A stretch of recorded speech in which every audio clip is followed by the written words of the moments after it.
was several tanks that moved out a little earlier in the evening for a reconnaissance patrol. They went down towards an area where some buses were parked across the road and burning.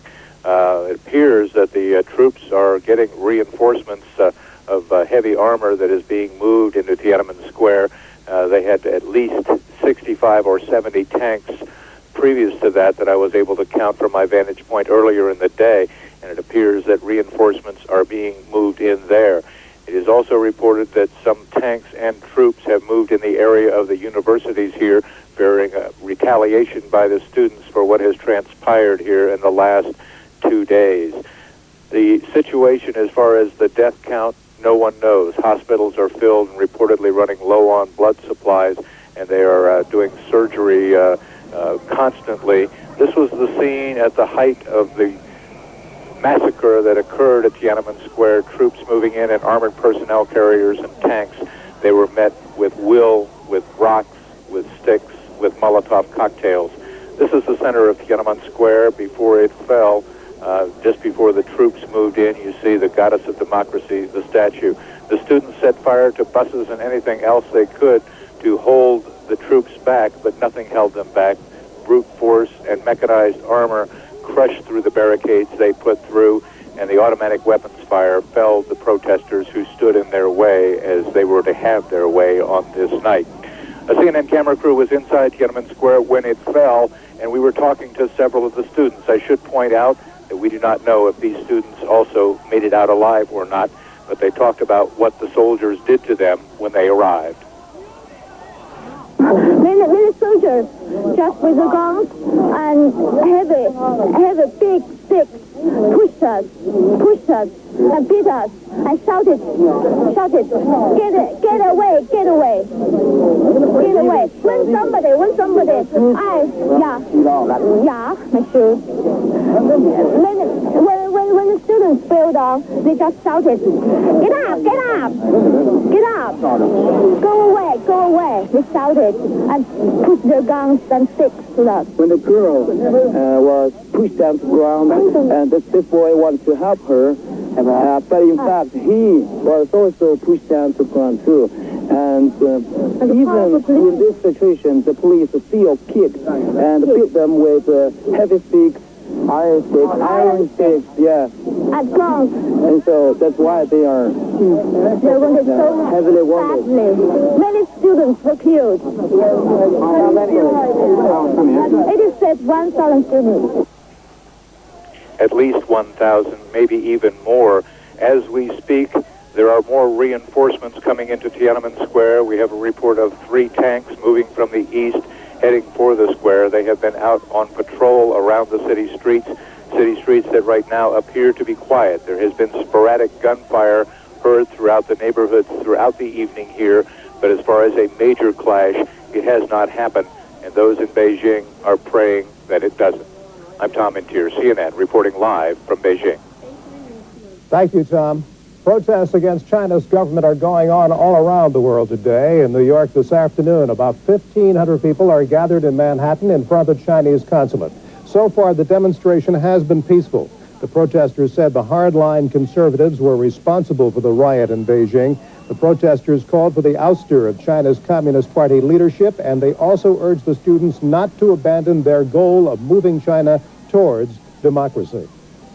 There was also a demonstration in Los Angeles late yesterday afternoon. There was no violence, but the protesters were very angry with China's government. The protesters carried signs and called on China's government to resign.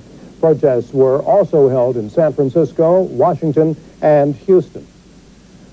Hundreds of thousands of protesters marched through Hong Kong today. Hong Kong is currently a British colony, but it's scheduled to become part of China in 1997. The protesters called it one of the darkest days in China's history. Many of the demonstrators wept as they watched or listened to news reports from Beijing.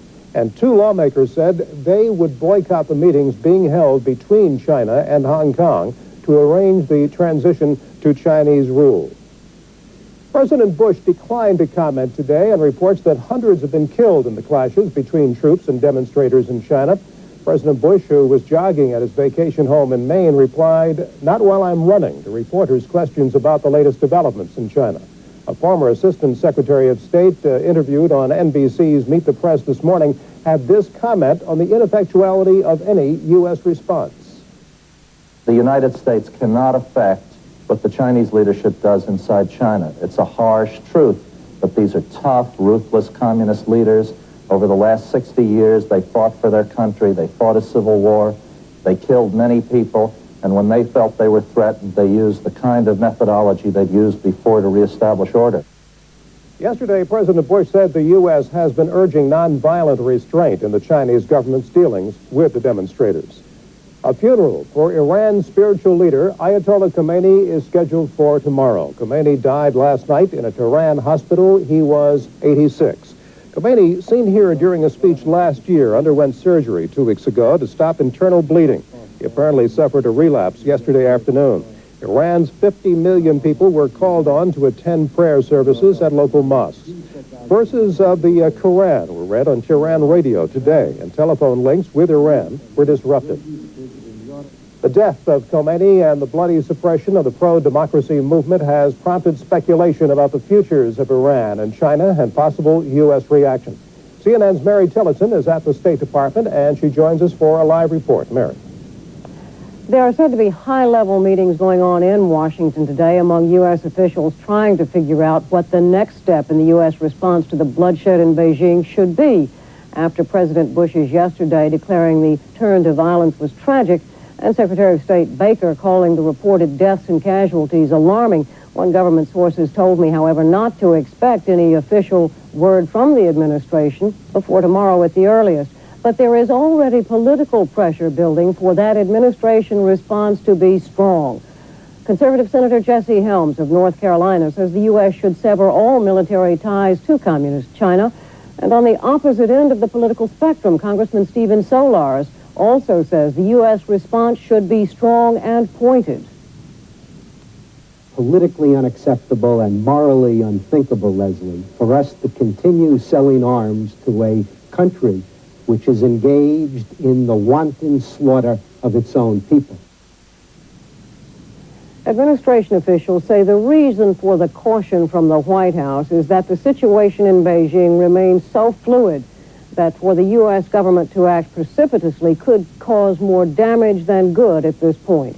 Mary Tillotson, CNN Live at the State Department. This just in to CNN. The Reuters news agency says Iran has chosen President Ali Khamenei as the successor to the late Ayatollah Khomeini. Reuters quotes Iran's official news agency as saying the selection was made just a short time ago. Khomeini died late Saturday, and the 86-year-old religious leader will be buried tomorrow.